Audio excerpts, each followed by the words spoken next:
So question 10 asks, what was the biggest obstacle you had to overcome and how did you overcome it?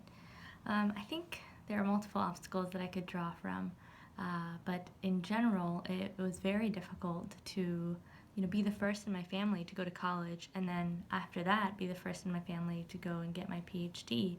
Um, so it was a very big challenge to sometimes feel isolated in the college classroom and academic setting, but even also feeling isolated in my family and being unable to ask for specific advice. But what my family provided was a lot of emotional support, a lot of cheerleading and encouragement to remind me that at my core I was cut out to do this and that I didn't have to let self-doubt or cynicism creep in, that I had to silence that, and that our family had been through so much more than a simple paper or a problem set, and that I could take that strength and overcome what was ahead of me.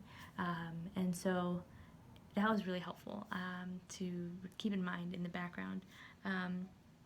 But I also had to remind myself of moments of validation that I could recall, and so those moments involved thinking back to my letter writers, and trying to apply to college and trying to get my high school teachers to write me a strong letter of recommendation. I would remember what they used to tell me, what they used to encourage, how they used to encourage me before, a big high school debate tournament or a big exam, or how proud they were of me at different times throughout my career. And so I had to do that, and I had to do that in graduate school too, to remember, well, what did my college professors see in me that made them believe that I could succeed in my PhD program?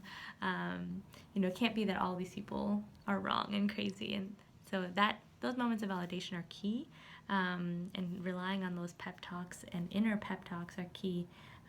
Also, I relied on a lot of prayer and seeking God for support, and remembering that these God-given talents that I have are here for a purpose, and that I'm excited to stick to it, even though it is difficult to continue this path.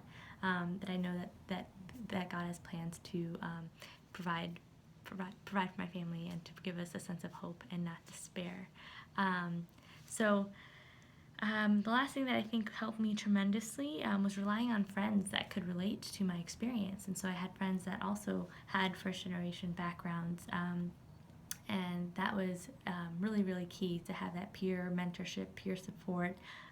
There's really been no time in my next successing there really hasn't been a time where I've achieved something in my career without having asked someone before me how they got there. So ask people for help. Tell them that you look up to them, that you want to be where they're at, and this is why. Can you tell me more about how you got there? How should I get there?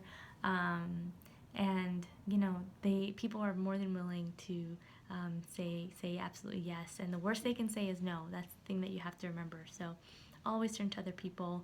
I remember all the time that I'm not here on my own accord, that it took a village to get me where I'm at today, and I want to extend that help to other people. So you never know. Ask somebody and they might help you.